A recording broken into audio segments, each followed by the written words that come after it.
We have Larry Hardesty. He covers the Jets for 1050 ESPN Radio. Pleasure to see you. You know, we met at the Big East tournament, Absolutely, actually. Absolutely. I've been following your work. You're doing a great job, and keep up the good work. Thank you very much, sir. I appreciate it. And so many questions to ask. But first, with Brett, you know, the expectations are high. But still, even if he has 3,500 yards, 25 touchdowns, that should be enough to help the Jets at least make 500. Listen, he's better than any quarterback that the Jets have on the roster or had on the roster, with all due respect to Chad Pennington.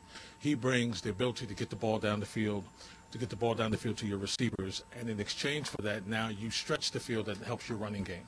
So clearly, he's an asset if he can give you the numbers he gave you last year. Even if he's close to the numbers he gave you last year, defenses now have to stay awake and prepare for a Jet quarterback to get the ball down the field, which is something they haven't had to do for quite a while.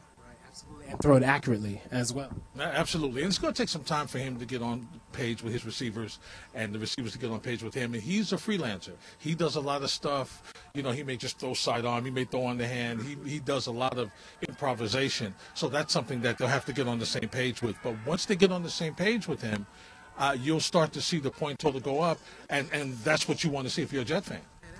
I think the offensive personnel is tailor-made for him. You have Thomas Jones, who's a very dependable back. You have a very good offensive line, especially with veterans like Woody and Faneca, who will be able to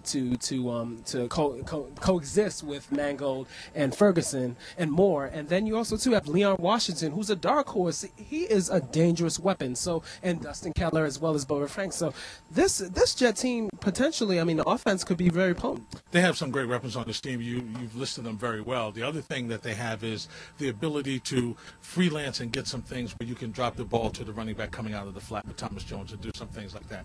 You touched on the offensive line, and that's the key acquisition. Okay, they have 53 quarterback sacks last year. Okay, I stood on the sideline and I watched quarterbacks get sacked on a 3-step drop.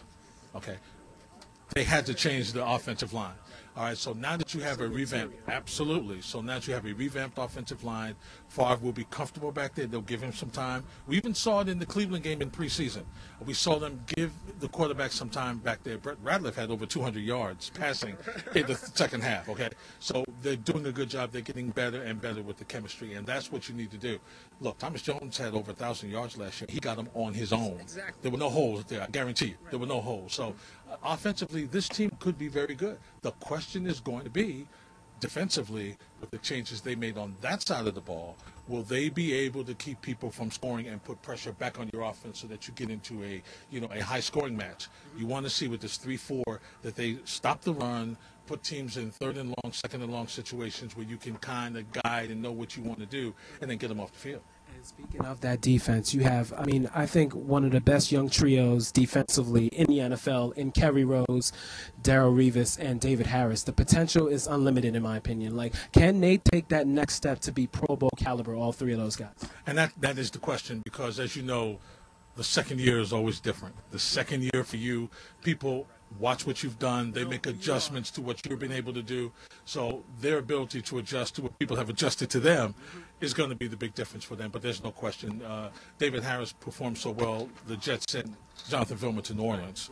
All right, you know, David Harris should have been a first-round pick, personally, out of Michigan. I was a fan of his in Michigan. Absolutely, and you saw what he could do there. And then you add in rookies like Vernon Golston from Ohio State and what he can do to bring the pressure off the edge. Same thing with Calvin Pace, another free agent who they brought in.